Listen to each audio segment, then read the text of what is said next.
For those who are watching this show online here, and a lot of our viewers will be watching it later on when it's published on the social media mediums, what would be your advice to somebody who's young and now wants to build a future in finance? Because when you started HDFC Limited and when SUS, associated with the ICICI Bank, India was different.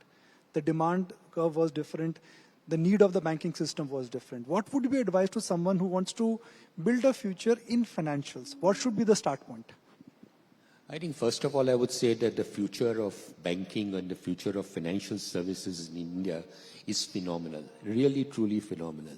Because of the reasons I mentioned, underpenetrated market, huge scope for growth, growing middle class, people wanting to consume more, people now much more willing to borrow money today than what they were 30, 40 years ago. I remember 40 years ago when we started HDFC, if someone came to our office to take a housing loan, many people would actually feel shy to be seen in our office because they didn't want to be known as someone who's borrowing money. So all that has changed and changed dramatically.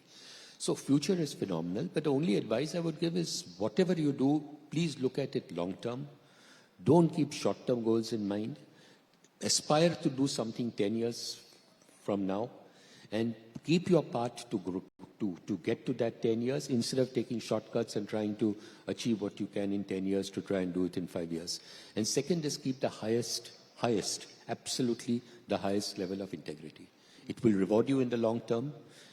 Markets will give you a huge reward if you are seen to be well governed from a governance perspective. The bank and the way we will bank will change. एक ज़माना होता था कि आपको branch के बाहर लंबी line लगानी पड़ती थी, आज हम ब्रांच नहीं जाते हैं. एक ज़माना होता था कि आपको फॉर्म भरने में समय लगता था, अब ऑनलाइन आप कर लेते हैं.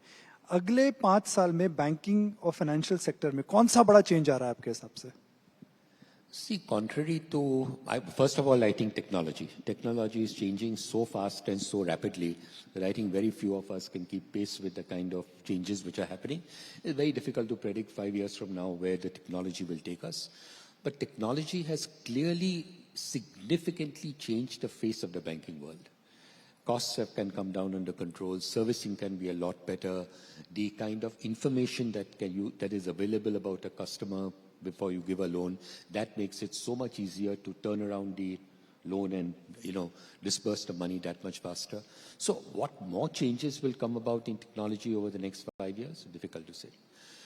Big question which can always get debated is, do you need branches? Do you not need branches? Should you continue setting up more branches, not set up branches, do everything digitally? I think this time itself will answer. Some banks have followed the regime of reducing the number of branches, not reducing, but reducing the increase in number of branches. And some banks have taken the course of continuing growing branches the same pace as before. I think time will show who's right.